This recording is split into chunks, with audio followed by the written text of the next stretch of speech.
Hello students, how are you? In previous class we were discussing about the topic that was the estimation of second group, and in which we discussed that how can we estimate the copper which is present in the second group.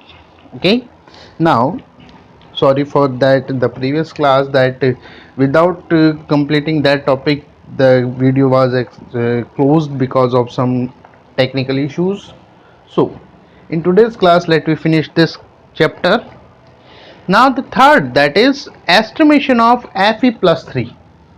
जैसे अपन ने copper के estimation की बात की थी, आज अपन बात करते हैं estimation of Fe+3 of third group.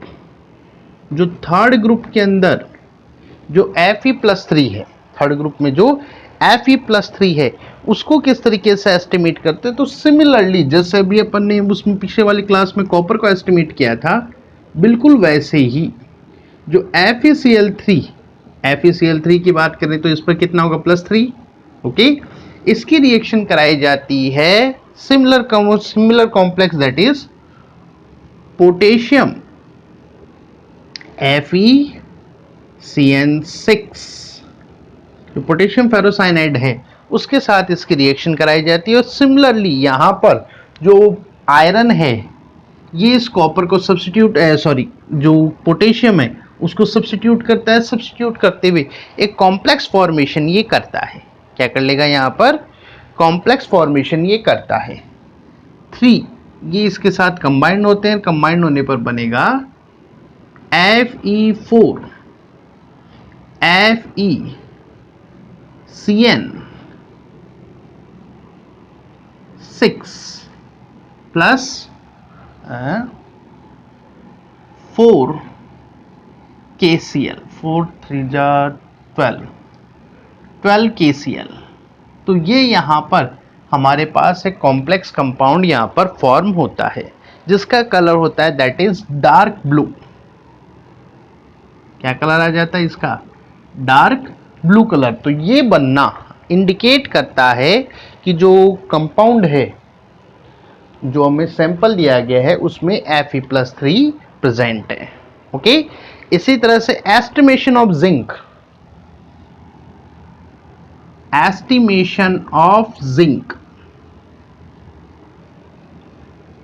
Zinc जो है यानी कि Zn+2 ऑफ फोर्थ ग्रुप। जो फोर्थ ग्रुप का जो Zn+2 है उसका भी एस्टिमेशन बिल्कुल सिमिलर वे में यहां पर होता है। Zn जो है कंपाउंड, जैसे ZnCl2 है, नॉर्मली Zn किस में मिलेगा, ZnCl2 में। अगेन इसकी रिएक्शन कराई जाती है K4FeCN6। ये भैया एक कॉम्प्लेक्स ये कंपाउंड है, ये सबसे ज़्यादा कॉमन है। जितनी भी अभी अपन ने रिएक्शंस पढ़ी उन सभी में इसका यूज हुआ है। तो ये यहाँ पर रिएक्ट करता है। जिंक जो है Zn+2 जो है वो 4 पोटेशियम को सब्स्टिट्यूट करेंगे, बनाएंगे Zn2 FeCN6 कॉम्प्लेक्स फॉर्मेशन करता है। और हटा हुआ जो पोटेशियम है वो क्लोरीन के साथ जुड़कर दैट इज 4 KCl बनाकर सेपरेट आउट हो जाता है। ये जो जिंक के साथ जो इसका कॉम्प्लेक्स बना है इट इज ब्लू कलर्ड। तो भैया इसका देखो कितना ज्यादा यूज है। कॉपर के एस्टिमेशन में भी है। कॉपर में जब इसको डाला जाता है तो क्या बनता है, डार्क ब्राउन कलर की पीपीटी। आयरन का अगर प्रेजेंट है तो क्या बनेगी, डार्क ब्लू कलर की पीपीटी। और अगर जिंक यहाँ पर प्रेजेंट है तो क्या बनेगा, that is blue coloured PPT.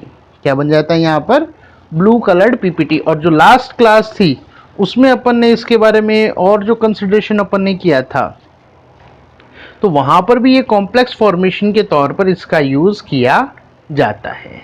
Okay, अब एक अलग है estimation of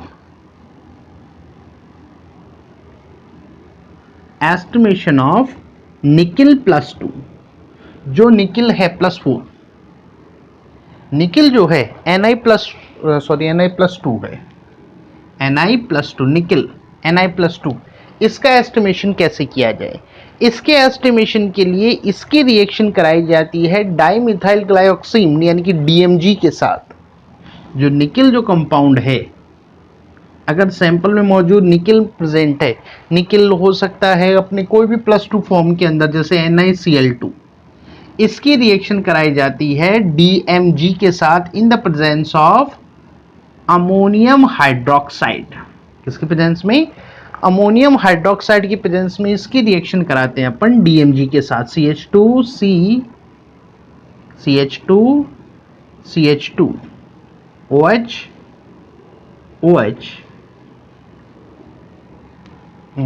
sorry, not OH, that is double bond nitrogen and then OH, double bond nitrogen then OH. This is called DMG। इसे क्या बोलते हैं अपन? DMG।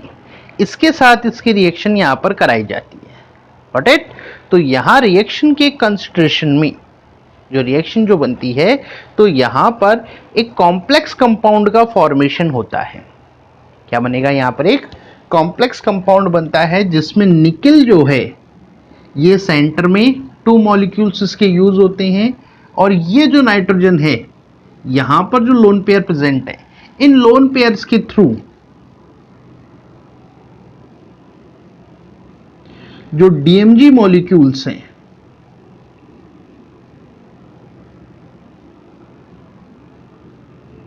वो इसके साथ कोऑर्डिनेट बॉन्ड फॉर्मेशन करते हैं। जैसे ये एक मॉलिक्यूल है, ये कोऑर्डिनेटली बॉन्डेड ऑक्सीजन आ जाती है, जो हाइड्रोजन है यहां से हाइड्रोजन हट जाता है। ओके, हाइड्रोजन हटकर जो पर्टिकुलरली H2O बनाकर इसके साथ सेपरेट हो जाता है, और ये जो है इसके साथ जुड़कर HCl बना लेता है, और बचा हुआ ये जो पोर्शन है DMG का, ये यहां पर निकिल के साथ कोऑर्डिनेटली बॉन्डेड हो जाता है।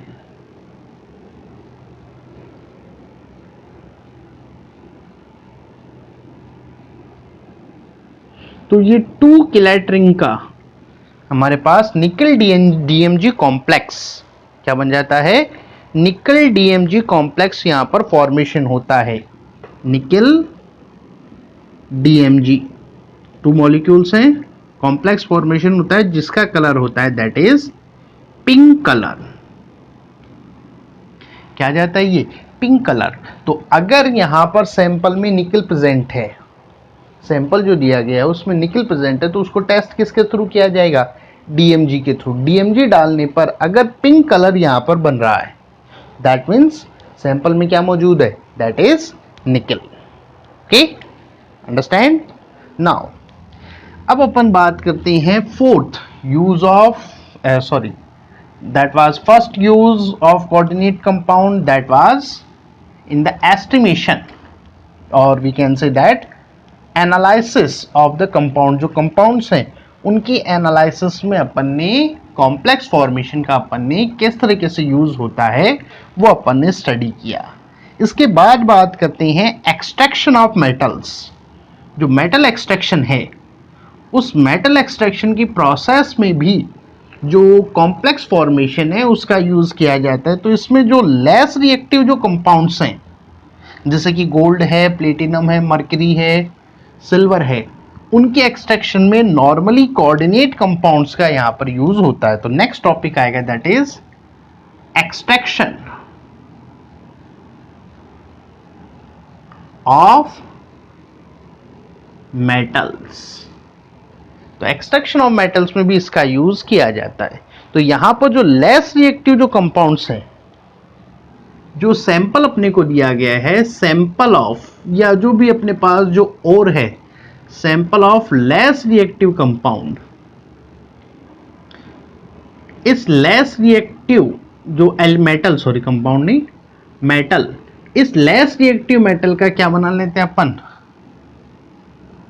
कॉम्प्लेक्स फॉर्मेशन कर देते, कोऑर्डिनेट बॉन्ड बना लेते। तो ये हो गया सेपरेट और बाकी मटेरियल हो गया सेपरेट। तो इस तरीके से जो लेस रिएक्टिव मेटल्स हैं जैसे कि सिल्वर, प्लेटिनम, गोल्ड, मर्करी, इन सभी को सेपरेट अपन करते हैं। ओके, जैसे सबसे पहले अपन बात करें extraction of silver, extraction of silver, silver के एक्सट्रैक्शन में किस तरीके से इसका यूज किया जाता है। सिल्वर जो है नेचर के अंदर Ag2S जो सल्फाइड ओर है उसकी फॉर्म में पाई जाती है। किसकी फॉर्म में मिलेगी? सल्फाइड ओर की फॉर्म के अंदर प्रेजेंट होती है। इस सल्फाइड ओर की जो है इसकी रिएक्शन कराई जाती है सोडियम साइनाइड के साथ, NaCN के साथ इसकी रिएक्शन कराई जाती है। 4NaCN जो है ये इसके साथ रिएक्ट करते हैं और रिएक्ट कर कर ये कॉम्प्लेक्स कंपाउंड यहाँ पर फॉर्म करते हैं। वो कॉम्प्लेक्स कंपाउंड होगा दैट इज NaAgCN2। ये कॉम्प्लेक्स कंपाउंड ये फॉर्म करते हैं, गॉट इट। और साथ में जो सोडियम है वो Na2S, बचा हुआ सोडियम Na2S1 का सेपरेट आउट हो जाएगा, यहां से ये टूटेगा। 2 ये लिए जाते हैं तो इसको बैलेंस करना है, वो बैलेंस आप लोग मेरे हिसाब से आप लोग कर सकते हैं। ओके, तो ये यहाँ पर इसका फॉर्मेशन में इसका यूज होता है। क्लियर? चलो कर लेते हैं। That is 2, that is 4, 2 sulphur 1 sulphur 1 sulphur. Okay, that's balanced. अब ये जो कॉम्प्लेक्स जो बना है इस कॉम्प्लेक्स की रिएक्शन कराई जाती है जिंक के साथ। When it react with the zinc, किसके साथ जब ये रिएक्ट करता है? जिंक के साथ। तो जिंक जो है वो सिल्वर के मुकाबले मोर रिएक्टिव होने के कारण इस सिल्वर को सब्स्टिट्यूट कर देगा और कॉम्प्लेक्स के अंदर खुद वो जुड़ जाता है, यानी कि बन जाता है 2Na। सिल्वर की जगह क्या आ गया? ZnCN2। और जो सिल्वर है ये प्योर फॉर्म के अंदर सेपरेट आउट हो जाता है। तो इस तरीके से एक्सट्रैक्शन के अंदर इसका यूज किया जाता है। इसी तरह से अगर अपन सेकंड एग्जांपल लें that is extraction of gold, gold का एक्सट्रैक्शन। तो गोल्ड जो है वो भी नेचर के अंदर, हालांकि नेचर के अंदर गोल्ड जो है वो प्योर फॉर्म में ही रहता है, लेकिन उसके साथ काफी इंप्योरिटीज यहां पर रहती है। सल्फाइड फॉर्म में मिलता है लेकिन सल्फाइड में बहुत कम है, नेचर जनरली प्योर फॉर्म में मिलता है। इसकी रिएक्शन कराई जाती है NaCN, सोडियम साइनाइड के साथ इसकी रिएक्शन कराई जाती है in the presence of water. किसके साथ? वाटर की प्रेजेंस में, और साथ में एटमॉस्फेरिक ऑक्सीजन इसके साथ प्रेजेंट होती है। तो वाटर के साथ इसकी रिएक्शन यहाँ पे कराई जाती है, गॉट इट। तो जब ये वाटर के ऑक्सीजन की प्रेजेंस में NaCN के साथ जब ये रिएक्ट करता है तो सिमिलर कंपाउंड जैसे सिल्वर ने बनाया था, सिमिलर कंपाउंड ये बना लेगा। क्या बनाएगा? That is Na and AuCN2 complex formation ये कर देता है, गॉट इट, अंडरस्टैंड। बैलेंस करने के लिए दैट इज 4, तो that is 4, so that is also 4 and 8Na, that means 4 it is use, तो दैट इज 4NaOH। ये साइड प्रोडक्ट्स उनकी अपन को बात नहीं करनी। ये बनता है हमारे पास कॉम्प्लेक्स। इस कॉम्प्लेक्स की अगेन जैसे अपन ने सिमिलर रिएक्शन कराई, when it react with the zinc, zinc के साथ रिएक्ट करेगा तो 4 है तो 4 यहाँ पे रिक्वायर्ड होंगे, यहाँ पे 2 थे तो 2 रिक्वायर्ड। ओके, तो 4 जिंक मॉलिक्यूल जब यहाँ पे रिएक्ट करेंगे तो क्या बना देंगे? 4Na ZnCN2 प्लस जो 4 गोल्ड है मॉलिक्यूल्स वो कंप्लीटली सेपरेट आउट हो जाते हैं। क्लियर? तो यहां पर जो एक्सट्रैक्शन जो है मेटल्स का उसमें भी कॉम्प्लेक्स फॉर्मेशंस का यूज यहां पर किया जाता है। ओके, थर्ड जो यूज आता है वो आता है that is in biological systems. Biological systems जो हैं हमारे अंदर, जो बायोलॉजिकल सिस्टम्स हैं, बहुत सारे जो बॉडी और सेलुलर जो स्ट्रक्चर्स हैं, कंपाउंड्स हैं, या जो सेल ऑर्गेनेल्स के तौर पर जो हमारी बॉडी में मिलते हैं, that are based on coordinate compounds. वो सब कोऑर्डिनेट कंपाउंड्स के ऊपर बेस्ड है या उनमें कोऑर्डिनेट कंपाउंड्स प्रेजेंट होते हैं। तो दैट इज थर्ड जो है that is biological use. Biological use okay. सबसे पहले अपन बात करें जैसे हमारी बॉडी में present haemoglobin, you know that RBC के अंदर प्रेजेंट होता है। हीमोग्लोबिन जो है it is a complex, biology वाले स्टूडेंट अच्छी तरह जानते हैं, it is a complex of iron. Iron जो है उसका ये कॉम्प्लेक्स है और पर्टिकुलर चार्ज बोलोगे तो कितना है दैट इज +2। हालांकि +2 को कोई इतना इंपॉर्टेंस नहीं है लेकिन फिर भी चाहो तो लिख लेना। आयरन का ये कॉम्प्लेक्स यहाँ पर हमारी बॉडी के अंदर होता है। इसी तरह से जो एनिमल्स हैं उनके अंदर विटामिन B12 जिसे साइनोकोबालेमिन भी बोलते हैं, it is also called cyanocobalamin okay, याद रखना इसका। It is a complex of cobalt. इसमें क्या पाया जाता है, कोबाल्ट यहां पर प्रेजेंट होता है, गॉट इट। इसी तरह से प्लांट्स के अंदर प्रेजेंट क्लोरोफिल, जो फोटोसिंथेसिस में यूज किया जाता है, it is a complex of magnesium. Charge लिखो तो +2 लिख लो, वैसे कोई चार्ज का इतना कंसिडरेशन नहीं है। तो दैट इज मैग्नीशियम का कॉम्प्लेक्स यहां पर होता है, गॉट इट, अंडरस्टैंड। अब ये तो हमारी बॉडी की रिक्वायरमेंट्स या बॉडी के स्ट्रक्चर्स हैं। अब एक कुछ मेडिसिन हैं जो हम यूज करते हैं डिफरेंट डिजीज में, जैसे सिस्प्लेटिन, सिस्प्लेटिन जिसके अगर अपन फॉर्मूले की अपन बात करें तो दैट इज PT NH3 का ट्वाइस Cl2, सिस फॉर्म है। इसकी दो फॉर्म होती है, एक तो होती है ट्रांसफॉर्म और एक होती है सिस फॉर्म। सिस फॉर्म उसका जो प्लेटिनम के दोनों जब सेम साइड में होंगे, सेम ग्रुप्स, तो सिस फॉर्म बनेंगे ना, तो वो सिस्प्लेटिन, इसका यूज किया जाता है in the treatment of cancer. Cancer treatment के अंदर इस मेडिसिन को दिया जाता, इस मेडिसिन को देते हैं, गॉट इट। इसी तरह से BAL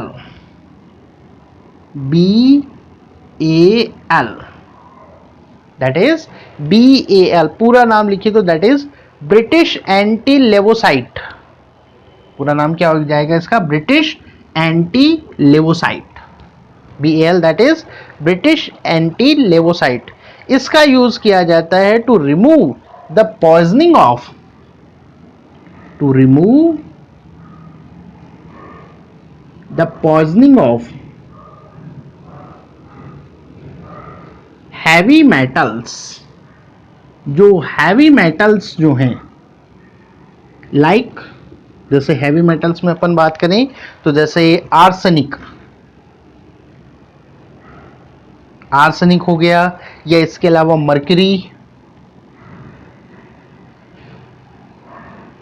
या गोल्ड, गोल्ड भी थोड़ा सा पॉइजनस रहता है, और लेड। इनकी जो पॉइजनिंग जो हमारी बॉडी में हो जाती है, अनफॉर्चुनेटली अगर कोई आदमी इनको इनटेक कर लेता है तो वो हमारे लिए बहुत ज़्यादा डेंजरस है, जिसमें सबसे ज़्यादा डेंजरस ये हैं, कुछ टॉक्सिक सब्सटेंसेस हैं। तो उनको लेने के केस में उसको ट्रीटमेंट के तौर पर किसको दिया जाता है, that is BAL okay. Now our chapter 9th is complete, okay, so that is our 9th lesson. Now after that I am one thing, the one homework for you, and that is question answers of this chapter. All students have to do the question answers in this chapter and submit to my WhatsApp number, okay, clear। Work करना है और जो मेरे WhatsApp number है उस पर आपको question answers आपको सबमिट करने हैं। If there is any doubt, any question, then you can ask, okay, clear.